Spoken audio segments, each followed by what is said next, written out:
And Zeus. Up to this point, the four women looked sad, but Seamus' next words almost made them drown. Seamus, Zeus is resting and his life is stable. It's just a matter of time before he can resume his position without any problem. Hera, wait. Zeus is alive. How? I saw it myself as. How they killed him. Seamus, well, even if you say that. Yukio wasn't going to allow Zeus to die so easily. If you need to thank him, just tell him. Hera looked away at the Fairy King, who was sleeping peacefully, and she felt very happy. Zeus was not dead thanks to the Fairy King. She leaned toward Seamus before running out of the room to go see her husband. Artemis and Aphrodite also bowed before running. Hestia was about to run, but Seamus spoke. Seamus, you're Hestia, aren't you? Hestia, can I help you with something? Seamus, you are the woman who swore on the head of Zeus who would always remain a virgin. Hestia felt very strange, but she nodded. Seamus smiled. Zeus died and was revived. It means that you swore to dissipate. Tell me something, do you still plan to keep such an oath? Hestia, Seamus, I want you to join us. Hestia, why me? Why not Athena? She likes the Fairy King. Seamus, I choose you to be part of us because we need you. As for Athena, that is a decision of my husband. Hestia, though why is it your husband's decision? Why are you choosing me? You are very contradictory. Seamus laughed lightly before stroking Yukio's hair, who was asleep. I've never asked my husband for anything. But that didn't mean that one day I won't. Hestia, you control the sacred fire. My husband controls the abysmal fire. I want you and him. You know. Hestia was perplexed before her little lips opened. Why you? You're asking me that he and I. Seamus, yes, I want you to have a descendant. Not only that, but I want you to offer the sacred fire to my husband. Hestia, impossible. She shook her head as she stepped back. Seamus, I knew, asking you something like that was very unlikely to accept. Hestia, can I know why you want something like that? Seamus, I don't mind telling you. I really want my husband to be able to get both fires and combine them. Once he succeeds, then he will stop being bound by the rules of a rancor.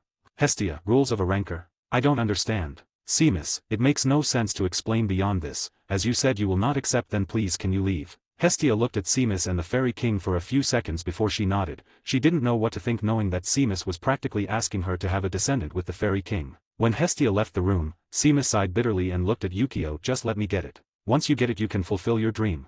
She spoke affectionately as her hands caressed her husband's face. Maybe Yukio had been hiding it all this time, but Seamus was a very intelligent woman, and not for nothing was this man's first woman. She had noticed. Yukio's life force was on the verge of collapse. His body was strong, but his soul was breaking into small fragments due to the unstable amount of power that was hidden inside him. The only way to save him was to combine many sacred features to keep the abysmal side in control. The abyss contained pure evil. In order to maintain that pure evil, Yukio had been keeping all his power in seals. He only had the sacred feature of Liana, and that was still not enough. Seamus was willing to do anything to get the sacred fire and many holy objects just so that Yukio could keep his existence in control. Yukio, Seamus.